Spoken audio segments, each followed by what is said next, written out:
चलिए, देखिए, एक टॉपिक है आपका इनकम टैक्स से रिलेटेड। इनकम टैक्स का rule 11 UA, which is basically related to determination of fair market value of shares and securities. यानी एज पर रूल 11 UA, अगर मुझे किसी भी कंपनी के शेयर्स या सिक्योरिटी का वैल्यूशन करना है, यानी बेसिकली मैं बात करूं कि मुझे उसकी फेयर वैल्यू कैलकुलेट करनी है, तो फेयर वैल्यू की कैलकुलेशन करने का इनकम टैक्स एक्ट का ये इनकम टैक्स रूल्स में डिफाइन किया गया है। देखिए, किसी भी कंपनी के जो शेयर्स हैं, यानी जो शेयर्स या सिक्योरिटीज हैं, उनकी दो बेसिक कैटेगरीज होती हैं। एक तो होते हैं कोटेड शेयर्स एंड सिक्योरिटीज, और एक होते हैं आपके अनकोटेड शेयर्स। ठीक है, हमें दो चीजों का वैल्यूशन सिंपली सीखना है कि अगर कोटेड शेयर्स और सिक्योरिटीज हैं, फाइल दिख रही है ना ये वाली? सर एक बार पेज नंबर बताना इसका। एक सेकेंड।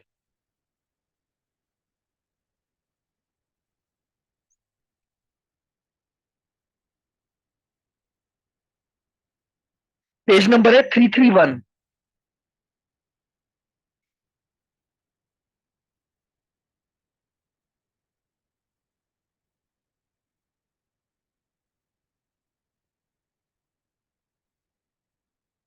ठीक है, अब बात ये आती है कि अगर आपको कोटेड सिक्योरिटीज का वैल्यूशन करना है तो कैसे करना है। देखो, बहुत सिंपल सा इन्होंने कॉन्सेप्ट दिया। सबसे पहला रूल इन्होंने बनाया, अगर वो कोटेड शेयर के खरीदने बेचने का ट्रांजैक्शन किसी भी स्टॉक एक्सचेंज के थ्रू हुआ है, तब तो उसके स्टॉक एक्सचेंज में जो ट्रांजैक्शन वैल्यू डिफाइंड है, वही उसकी मार्केट वैल्यू मान ली जाएगी। जैसे मान लीजिए फॉर एग्जांपल, एक्स लिमिटेड का एक शेयर्स है, और उसका जो डीलिंग हो रही है, परचेज और सेल हो रही है, वो किसके थ्रू हो रही है? वो एक रिकॉग्नाइज्ड स्टॉक एक्सचेंज के थ्रू हो रही है। तो सीधी सी बात है, जब किसी भी रिकॉग्नाइज्ड स्टॉक एक्सचेंज के थ्रू अगर उसी तरह की सिक्योरिटी का ट्रांजैक्शन हुआ है, तो वो ट्रांजैक्शन जिस वैल्यू पर हुआ, वही उसकी क्या मान ली जाएगी? फेयर मार्केट वैल्यू मान ली जाएगी। अगर मान लीजिए ये जो ट्रांजैक्शन है वो रिकॉग्नाइज्ड स्टॉक एक्सचेंज के थ्रू नहीं हुआ है, तो समझना इसने क्या बोला कि इसने, अगर उस शेयर या सिक्योरिटी की प्राइस किसी रिकॉग्नाइज्ड स्टॉक एक्सचेंज,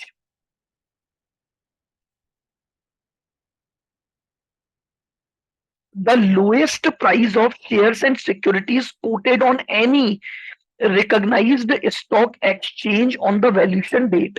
सुनना बहुत ध्यान से। अब आपने जो ट्रांजैक्शन किया वो स्टॉक एक्सचेंज के थ्रू नहीं किया, ठीक है, शेयर्स तो कोटेड थे, लेकिन आपने जो खरीदने और बेचने का ट्रांजैक्शन किया, वो transaction other then stock exchange हुआ है।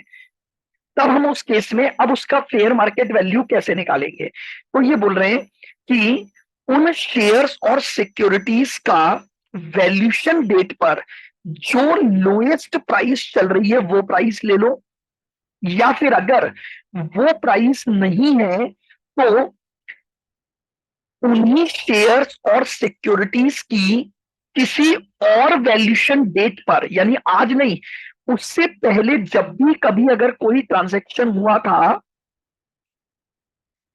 वहां पर प्रिसीडिंग वैल्यूशन डेट पर जब वो ट्रेडेड हुई थी, उसकी आप वैल्यू ले सकते हो। कैसे? अब समझना, मैं इसको आपको,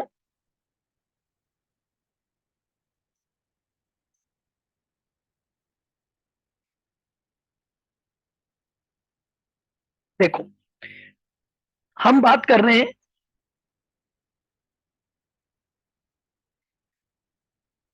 कोटेड शेयर्स पर।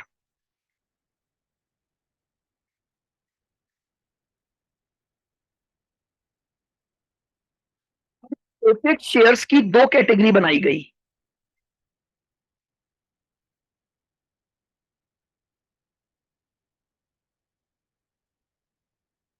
if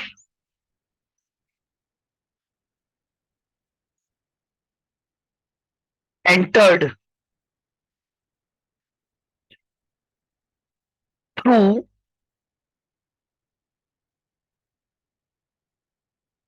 recognized स्टॉक एक्सचेंज, अगर आपने जो ट्रांजैक्शन किया है, अगर वो ट्रांजैक्शन रिकॉग्नाइज्ड स्टॉक एक्सचेंज के थ्रू किया है, तो value prevail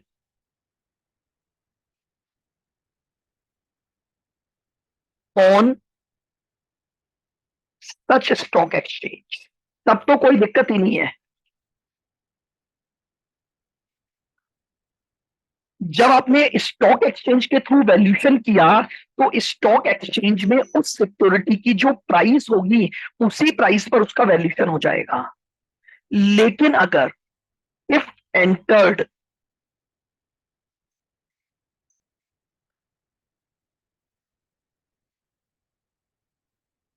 other than recognized stock exchange, अब कोटेड शेयर है तो मतलब लिस्टेड तो है, लेकिन आपने जो डीलिंग का ट्रांजैक्शन किया वो स्टॉक एक्सचेंज से न कर outside the stock exchange transaction किया। तो यहां पर इसने दो रूल बताए,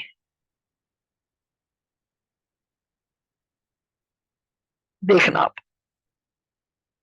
रूल नंबर 1 इसने क्या बोला, lowest price of such shares और securities quoted on any stock exchange on the valuation date, यानी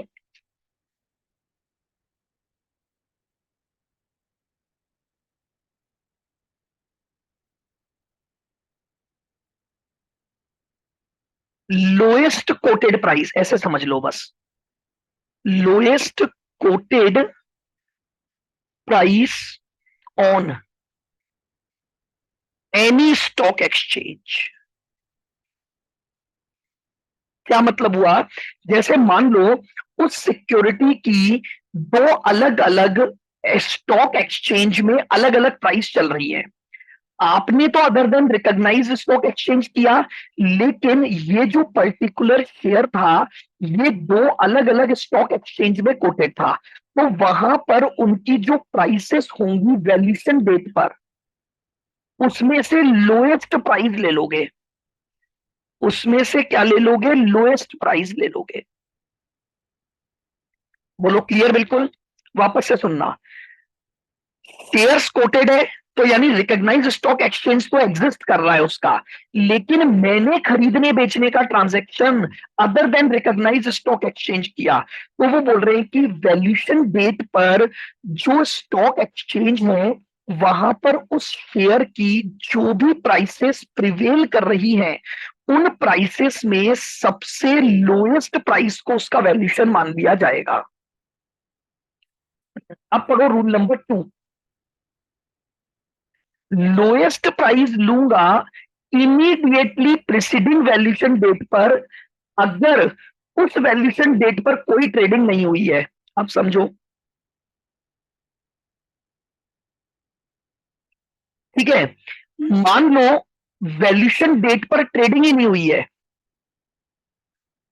no trading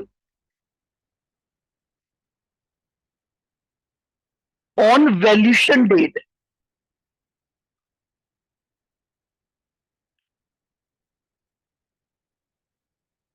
then lowest price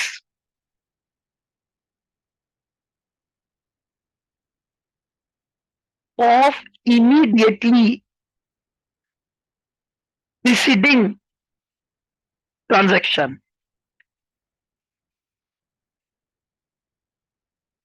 ये देखो, वापस से लाइन को पढ़ना, लोएस्ट प्राइस उठाऊंगा इमीडिएटली प्रिसीडिंग वैल्यूएशन डेट पर, जब उसकी ट्रेडिंग हुई होगी, अगर आज वैल्यूएशन डेट पर कोई ट्रेडिंग नहीं हुई है तो। देखो, वापस से समराइज कर रहा हूं, आप ऐसे समझो, अगर आपने उस शेयर्स या सिक्योरिटी का ट्रांजैक्शन रिकॉग्नाइज्ड स्टॉक एक्सचेंज के अलावा किसी भी तरीके से किया है, लेकिन वैल्यूशन डेट पर लेकिन वैल्यूशन डेट पर उसकी कोई ट्रेडिंग प्राइस प्रिवेल कर रही है, तो लोएस्ट प्राइस उठा लोगे। अब अगर मान लो वैल्यूशन डेट पर इस तरह के शेयर की ट्रेडिंग हुई ही नहीं है, तो उससे इमीडिएटली प्रीसीडिंग ट्रांजैक्शन को देखोगे कि प्रीसीडिंग वैल्यूशन डेट पर क्या आपका क्या हुआ था, ट्रांजैक्शन हुआ था, और उसकी लोएस्ट प्राइस ले लोगे। ये आपका कोटेड शेयर्स का वैल्यूशन है। अब देखो, इसको एग्जांपल से समझाता हूं। मान लो फॉर एग्जांपल मुझे एक्स लिमिटेड के शेयर का वैल्यूशन करना है, ये कोटेड है।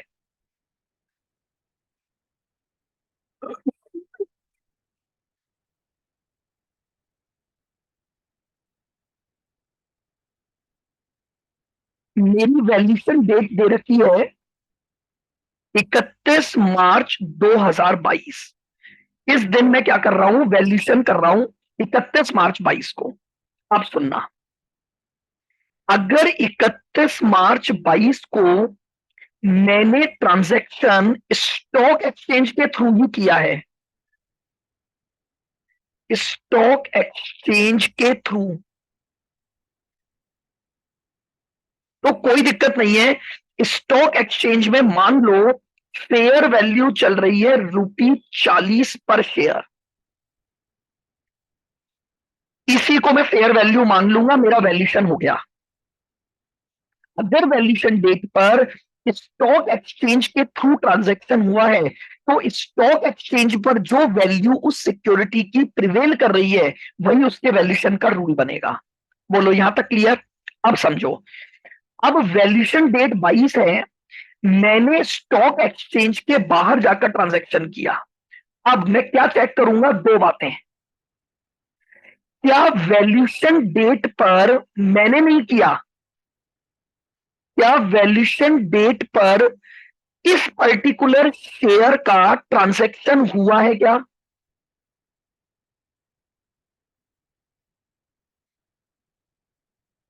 मैंने नहीं किया, बट और तो डीलिंग हो सकती है। तो अगर मान लो ऐसा है, तो जिस भी स्टॉक एक्सचेंज में लोएस्ट प्राइस प्रिवेल करेगी, वही मैं वैल्यू ले लूंगा। एनएससी पर इसकी प्राइस ₹38 कोटेड थी, बीएससी पर इसकी प्राइस ₹45 कोटेड थी। दोनों में से जो लोएस्ट प्राइस है, उस पर मैं काम कर लूंगा, लेकिन वैल्यूशन डेट की प्राइस लूंगा। अब अगर वैल्यूशन डेट पर ट्रांजैक्शन हुआ ही नहीं है, वैल्यूशन डेट पर एक्स लिमिटेड के शेयर्स की डीलिंग हुई ही नहीं है, तो इस वैल्यूशन डेट से इमीडिएटली प्रीसीडिंग पर जाऊंगा। प्रीसीडिंग की 31 मार्च 2021 मान लो, तो इस दिन जो प्राइसेस प्रिवेल कर रही होंगी, उसमें से लोएस्ट प्राइस को सेलेक्ट कर लूंगा। ये वैल्यूशन रूल है कोटेड शेयर्स का। बताओ, क्लियर हुआ? स्टॉक एक्सचेंज के थ्रू लेते हो तो स्टॉक एक्सचेंज की प्राइस, अगर स्टॉक एक्सचेंज के थ्रू नहीं जाते हो, लेकिन स्टॉक एक्सचेंज की प्राइस अवेलेबल है, तो लोएस्ट प्राइस। और क्योंकि स्टॉक एक्सचेंज पर डीलिंग ही नहीं हुई थी, तो वैल्यूशन डेट पर कोई प्राइस अवेलेबल नहीं है, तो इमीडिएटली प्रीसीडिंग वैल्यूशन डेट पर जाऊंगा, और वहां की प्राइस पर मैं क्या करूंगा, इसका वैल्यूशन कर लूंगा। This is the valuation of coated shares. अब आओ अनकोटेड शेयर्स, सुनना बहुत ध्यान से। अनकोटेड का वैल्यूशन किया जाएगा इस तरीके से, A plus B plus C plus D minus L. पहले इसको समझना है, इस हिस्से को छोड़ दो, इसको हम दूसरे तरीके से बात करेंगे। A plus B plus C plus D minus L. अब सुनना, ए का मतलब क्या था? ए का मतलब है book value of all asset except jewellery की वैल्यू, आर्टिस्टिक वर्क की वैल्यू, शेयर्स और सिक्योरिटीज की वैल्यू और इमूवेबल प्रॉपर्टी की वैल्यू। इनको हटा दो, उसके अलावा जो भी असेट बची उन सबका टोटल ले लो। क्या क्या हटाओगे? Total book value of asset में से ज्वेलरी की बुक वैल्यू, आर्टिस्टिक वर्क की बुक वैल्यू, शेयर्स और सिक्योरिटीज की बुक वैल्यू और इमूवेबल प्रॉपर्टी की बुक वैल्यू। अब रिमेनिंग जो असेट बची उसमें से रिड्यूस कर दो टैक्स पेड माइनस रिफंड, यानी नेट टैक्स। एक तो ये माइनस कर दूंगा, और दूसरा, अगर कोई भी फिक्टिशियस असेट मेरी बैलेंस शीट में है तो वो भी हटा दोगे, क्योंकि एक्चुअली में वो असेट ही नहीं होती हैं फिक्टिशियस असेट्स। ये लो, दो चीजें हट गई। यानी अब मेरी बात सुनना, अनकोटेड का रूल नंबर 1 क्या बना?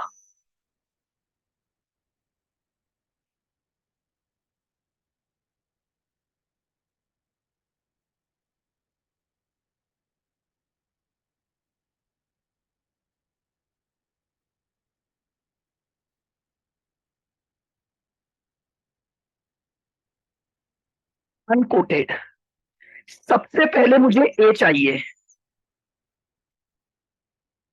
Total book value of all assets. इसमें ज्वेलरी हटाऊंगा, आर्टिस्टिक वर्क हटाऊंगा, इमूवेबल प्रॉपर्टी हटाऊंगा,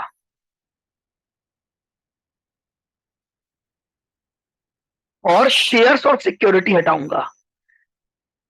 इनको पहले ही हटा दो, ये ले लिया। इसमें से माइनस करूंगा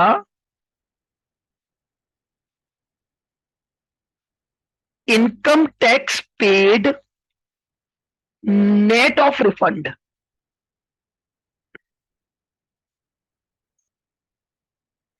यहां से हटा दो, और माइनस करूंगा डेफर्ड रेवेन्यू एक्सपेंसेस, क्योंकि ये कोई असेट नहीं होते। इसके बाद इसमें प्लस करूंगा बी की वैल्यू, इसमें प्लस करूंगा बी की वैल्यू। अब बी में क्या आता है? आपने जो आइटम यहां से हटाए, ये jewellery, immovable property, artistic work, इनकी फेयर मार्केट वैल्यू। आओ, बी में क्या लूंगा? ज्वेलरी, आर्टिस्टिक वैल्यू, अगर इनको ओपन मार्केट में बेचा जाए तो उसकी वैल्यू। ठीक है।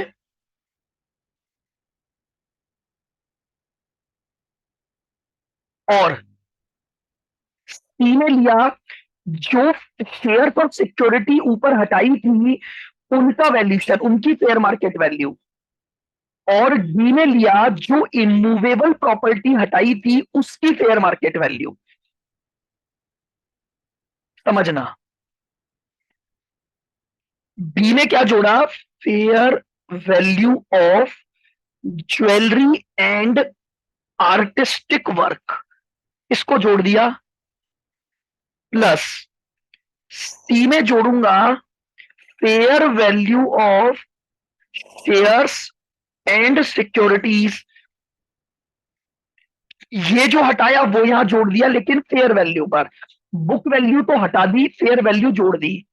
और प्लस डी लूंगा fair value of immovable property. ये आ गया A plus B plus C plus D. अब इसमें से माइनस करना है एल की वैल्यू, यानी लाइबिलिटीज। माइनस करना है लाइबिलिटीज की वैल्यू। आ जाओ, अब लाइबिलिटीज में क्या क्या नहीं आएगा और बाकी सब आएगा। कुल मिलाकर इंपॉर्टेंट पॉइंट है लाइबिलिटीज जो है, जो लाइबिलिटी को रिप्रेजेंट करता है, यानी शेयर कैपिटल नहीं आएगी, रिजर्व एंड सरप्लस नहीं आएंगे, प्रोविजन फॉर इनकम टैक्स नहीं आएगा, उसको हटा दूंगा। क्यों? क्योंकि मैंने इनकम टैक्स पेड ले लिया जितनी एक्चुअल लाइबिलिटी बनी। कोई भी ऐसा प्रोविजन जो कि किसी लाइबिलिटी को मीट आउट करने के लिए बनाया गया है लेकिन अभी तक असर्टेन नहीं है, वो भी नहीं आएगा। और कोई भी कंटिंजेंट लाइबिलिटी नहीं आएगी अदर देन प्रेफरेंस शेयर का डिविडेंड। यानी कुल मिलाकर आप ऐसे समझो, जितनी भी आज वैल्यूएशन डेट पर आउटसाइड लाइबिलिटीज हैं, उन आउटसाइड लाइबिलिटीज की वैल्यू ले लोगे आप। लाइबिलिटी यानी जो आउटसाइड पेमेंट आपको करने हैं, जो असर्टेन है कि इनका आपका पेमेंट बनता ही बनता है, उन्हीं को हम केवल यहां लाइबिलिटी मानेंगे। ये लो, तो एल का मतलब हो गया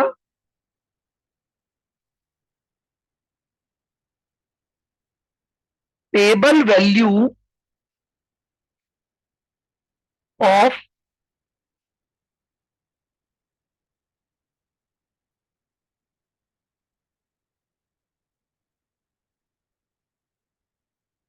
outside liability including preference shares, वो भी हमारी लाइबिलिटी है।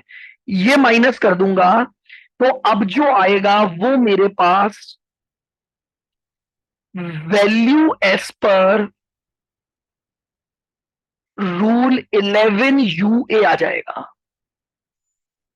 और इसको डिवाइड कर दूंगा नंबर ऑफ इक्विटी शेयर से, तो मेरे पास आंसर आ जाएगा वैल्यू पर शेयर।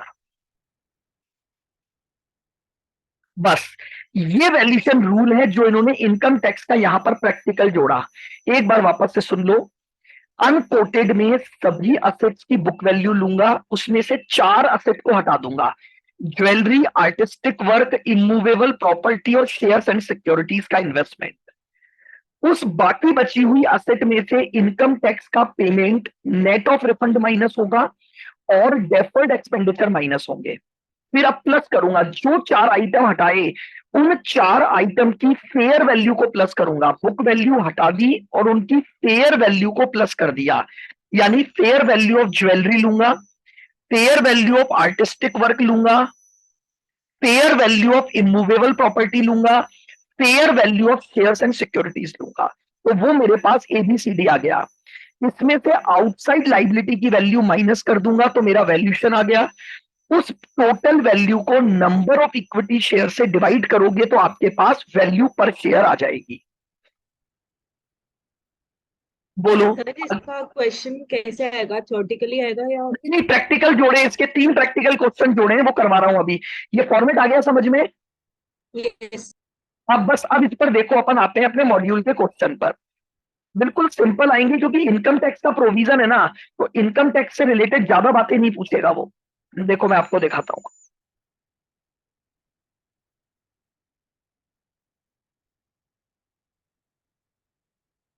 सब डेटा देगा, बस आपको वैल्यू पर शेयर निकालनी है।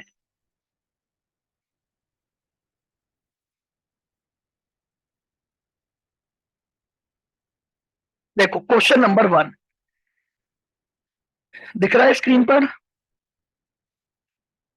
देखो ये क्या बोल रहा है, balance sheet of Exim limited for the year ended 22 and 21 are as under. आपको ये बैलेंस शीट दी हुई है, 22 ही थी, 21 को, ठीक है। अब इसने पूछा है fair market value of equity share निकालो as per rule 11 UA of the income tax act. कुछ नहीं करना, बस आपको सिंपली फॉर्मूला अप्लाई करना है, A plus B plus C plus D minus L divided by number of shares, बस answer आ जाएगा। अब देखो एक एक करते हैं। सबसे पहले ए चाहिए मुझे। ए का मतलब है total book value of asset. क्या इसमें ज्वेलरी या आर्टिस्टिक वर्क की इंफॉर्मेशन है क्या? नहीं है। क्या इसमें आपने कोई शेयर्स में इन्वेस्टमेंट कर रखा है? नहीं है। कोई इमूवेबल प्रॉपर्टी नहीं है। तो पूरी की पूरी वैल्यू हो गई ए मेरे पास। यानी मेरे पास अमाउंट कितना आ गया ए का?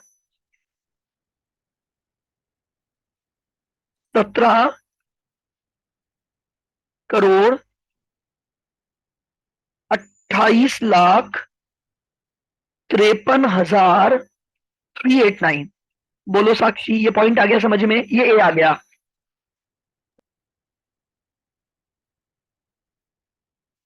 अब मुझे बताओ, बी का मतलब था ज्वेलरी और आर्टिस्टिक वर्क की फेयर वैल्यू, है ही नहीं मेरे पास, छोड़ दो। सी का मतलब था fair value of other security, क्या वो है क्या आपके पास? कोई भी सिक्योरिटी आपने हेल्ड नहीं कर रखी, वो भी छोड़ दो। डी, क्या कोई इमूवेबल प्रॉपर्टी है? नहीं है, वो भी छोड़ दो। अब माइनस करना है एल।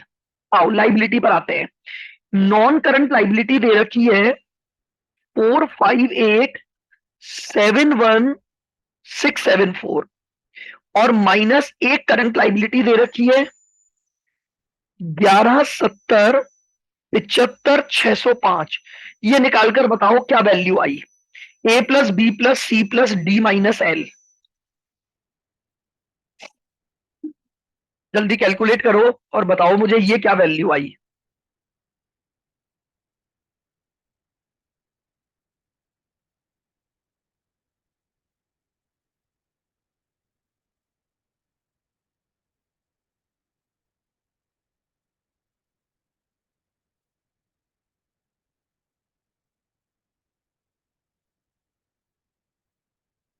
$99,06,110, ये यारी क्या साक्षी?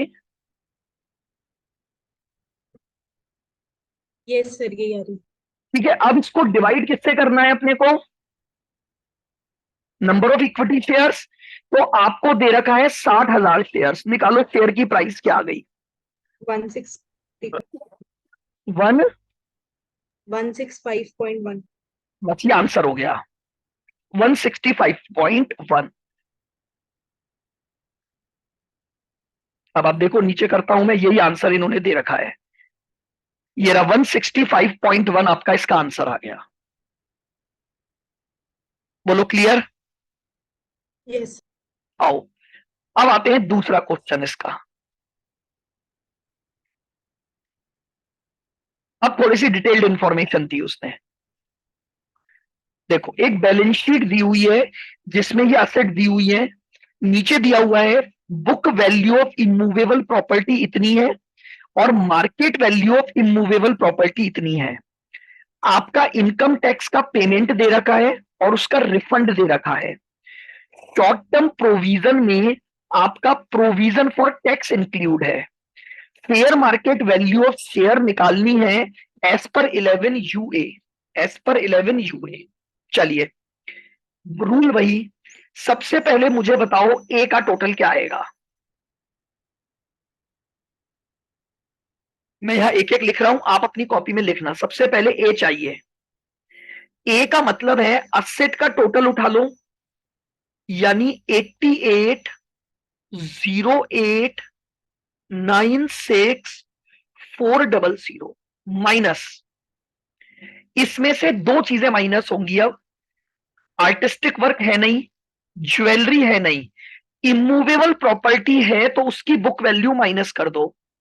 156,56,644 माइनस इनकम टैक्स का पेमेंट नेट ऑफ रिफंड करके माइनस कर दो। तो देखो, इनकम टैक्स का पेमेंट किया 4,917,802, इसमें से माइनस करो, रिफंड है 8,70,614, 4,047,188। ये तो आपके पास ए का आंसर आ गया।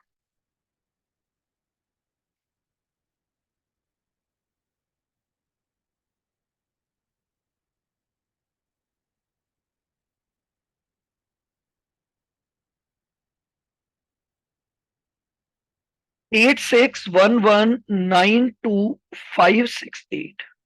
आओ, बी है क्या क्वेश्चन में? बी का मतलब है ज्वेलरी और आर्टिस्टिक वर्क है क्या? नहीं है। सी का मतलब था शेयर्स और सिक्योरिटी की फेयर वैल्यू, वो भी नहीं है। और डी का मतलब था इमूवेबल प्रॉपर्टी की फेयर वैल्यू, वो दे रखी है। तो यहां मैं डी को प्लस कर दूंगा। फेयर वैल्यू दे रखी है 721। सर ये 861192 क्या है? ये इसका डिफरेंस ए, यानी ए की वैल्यू थी book value of all asset except these two things. ये देखो, ए क्या था मेरा?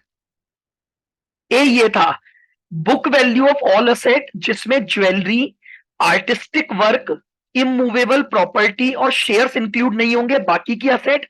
और इसमें से दो चीजें माइनस हो जाएंगी, इनकम टैक्स का पेमेंट, नेट ऑफ रिफंड और डेफर्ड रेवेन्यू एक्सपेंडिचर। जो रिमेनिंग बचा वो ए का टोटल है। आया क्या?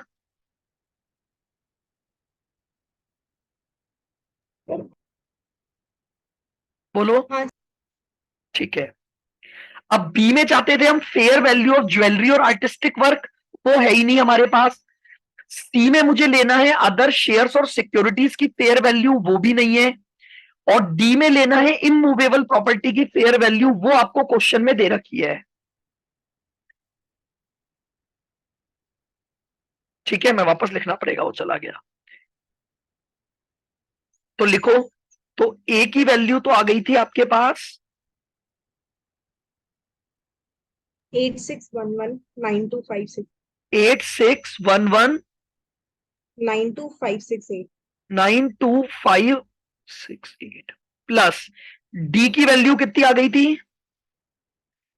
72151000। जोड़ दो इन दोनों को, ये तो A plus B plus C plus D आ गया।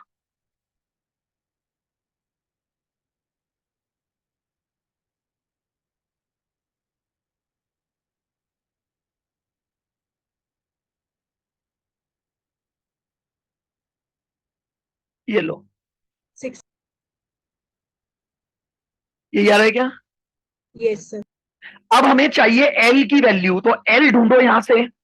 कैपिटल और रिजर्व छोड़ दो, ये एल आ गया, ये एल आ गया।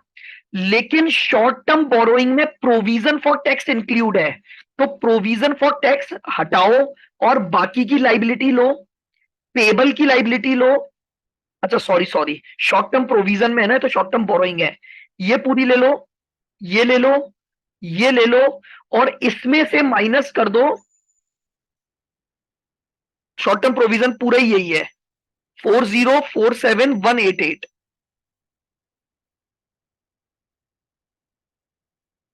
अभी थोड़ा सा क्या इनके क्वेश्चन में थोड़ा सा मिस्टेक हो गई। डिफरेंस। यहाँ तो 41 दे रखा है या 188 दे रखा है, थोड़ा सा क्वेश्चन के फ्रेमिंग की गलती है, तो वो आंसर में थोड़ा सा वेरिएशन आएगा। द रीजन बीइंग, हमारे पास शॉर्ट टर्म प्रोविजन तो इतने से हैं, और हमारे पास लाइबिलिटी कितनी है? थोड़ी ज्यादा आ रही है, ये 041 है, ये 188 है। कोई बात नहीं, अपन तो अगर क्वेश्चन से चलते हैं, सारी लाइबिलिटी जोड़ लो पहले आप। जोड़ो यहां से यहां तक की लाइबिलिटी, और उसमें से ये अमाउंट माइनस कर दो बस। ये आपके पास एल की वैल्यू आ जाएगी।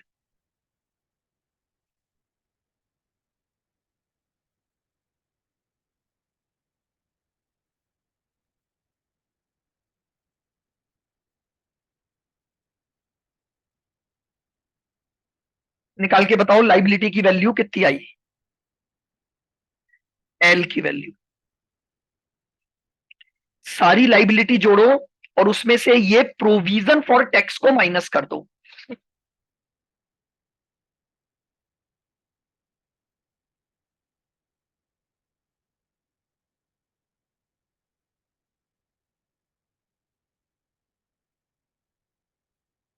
ये आ रहा है 33284521 2। अब A plus B plus C plus D के टोटल में से एल हटा दो, रिमेनिंग निकाल लो। तो ये हो गया 9333 43,568 माइनस 285 600। तो डिवाइड कर, नंबर ऑफ शेयर्स कितने हैं? 1,000,9,300। वैल्यू पर शेयर निकाल लो, डिवाइड बाय 1,000,9,300, 59.99। ये आपके पास शेयर की वैल्यू आ गई। इसका आंसर इन्होंने थोड़ा गलत किया हुआ है, तो इनकी 59.41 के समथिंग आ रही है। बस कुछ नहीं है, ये 11 UA का जो वैल्यूशन रूल है ना, A+B+C+D-L, इस फॉर्मूले को मत देखो। इसका मैंने इजी तरीका बता दिया। ये है नंबर ऑफ शेयर्स का formula basically. PV divided by PE करोगे तो नंबर ऑफ शेयर्स आ जाते हैं, तो आप डायरेक्ट निकाल सकते हो।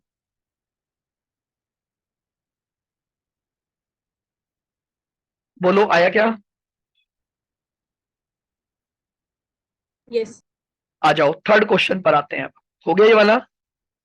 सिंपल है, बस ये कि अब इन्होंने इनकम टैक्स का रूल दे दिया, बस ये। तो भाई अगर आपने इनकम टैक्स में नहीं पढ़ा तो बस ये है कि फिर यहां पर उसका क्वेश्चन करना है। थर्ड, चलो अब इसको कोशिश करो, एक बार आप खुद करो। सबसे पहले ए की वैल्यू निकालो।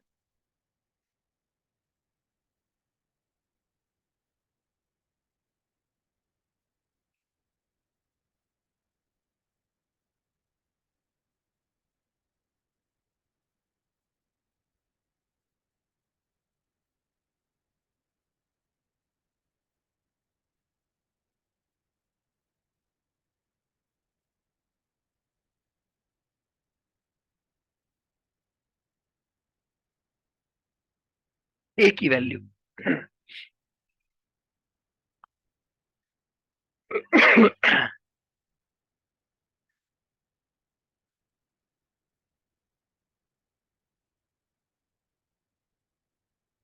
कैसे निकालूंगा? असेट का पूरा सर टोटल।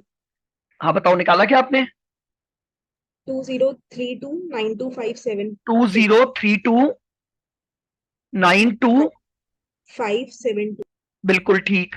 असेट का टोटल उठा लिया आपने, और टोटल में से book value of immovable property minus कर दी, यही किया।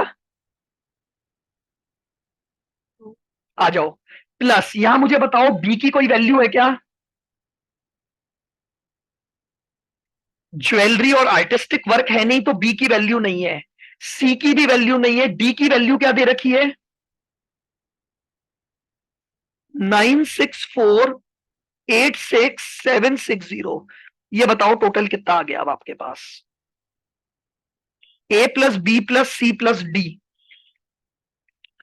203,29,2572 प्लस 964,86।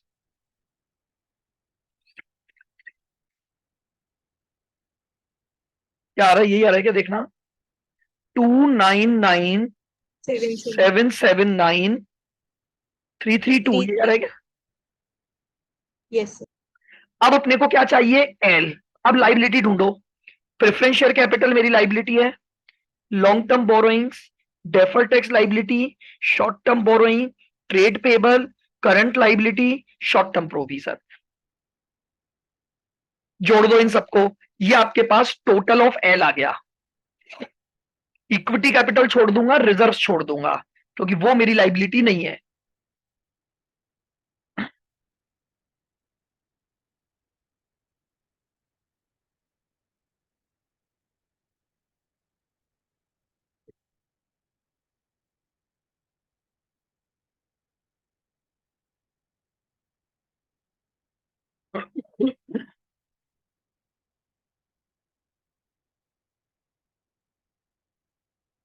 सारी लाइबिलिटी का टोटल कर दो, ये आपके पास वैल्यू ऑफ एल आ गया।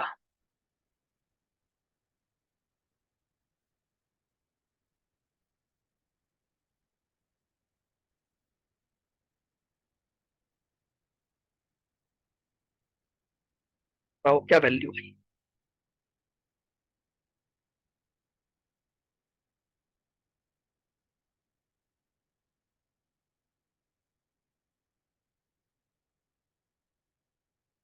4409 44 4409 1033 यही 9 कम आ रही है कुछ, और वापस देखो। सर 339। अच्छा 339, ठीक है। अब A plus B plus C plus D में से एल हटा दो, A plus D minus L. अब बताओ ये क्या वैल्यू आई? यानी इन दोनों का जोड़ तो आपने लिख ही दिया, इसमें से लाइबिलिटी माइनस कर दो, तो अब बताओ क्या वैल्यू बची?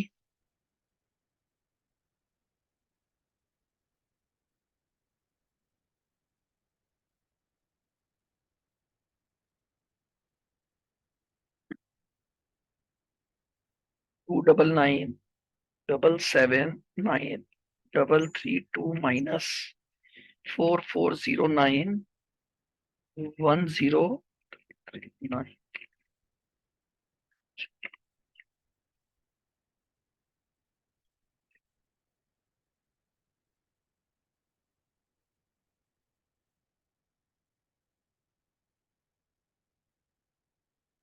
ये सही जोड़ा है ना आपने? सर मैंने वो टोटल किया था इंक्लूडिंग, टोटल मैंने ऐड कर दिया था वो ए में, वही ऐड कर दी थी सारी लाइबिलिटी। तो गलत है ये लाइबिलिटी का, हाँ हाँ। दोबारा निकाल। लेस सर निकाल लेंगे। बस एल आएगा, उसको डिवाइड कर दोगे किससे? नंबर ऑफ शेयर से। हाँ सर। देखो मैं आपको दिखाता हूं, तो 41.08, ठीक है। 10 रुपए का शेयर इन्होंने अज्यूम किया है, क्या दे रखा है, अज्यूम किया है 10 रुपए का शेयर। वो तो अब शेयर कैपिटल पे दिया नहीं ना, तो नंबर ऑफ शेयर्स आ गए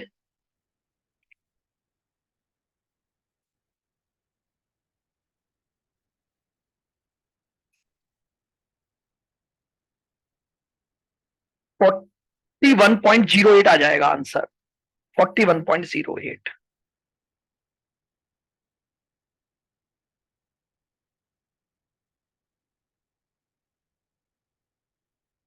बोलो क्लियर? बस ये क्वेश्चन आपके ऐड हुए हैं जो रूल 11 UA से रिलेटेड है।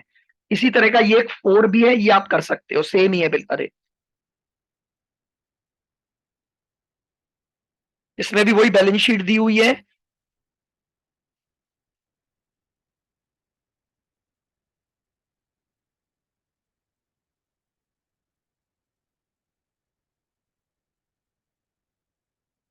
वो सारी असेट जोड़ लेना, असेट में से लाइबिलिटी माइनस कर दो, जो आएगा उसको divide by number of equity share. तो ये 11 UA के तहत आपके पास क्या आ गया, वैल्यूशन आ गया।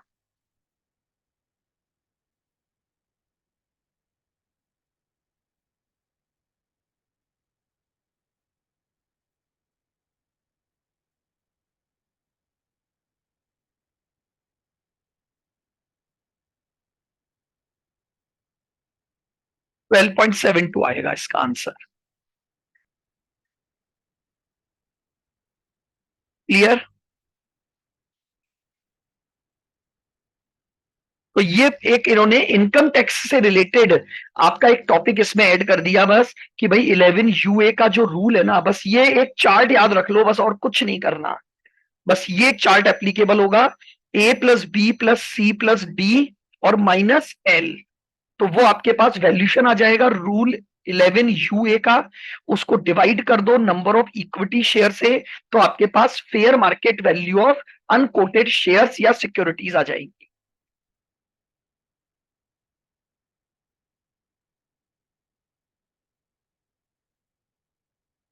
सर हाँ सर ये बाकी एसपीएम की क्लासेस कब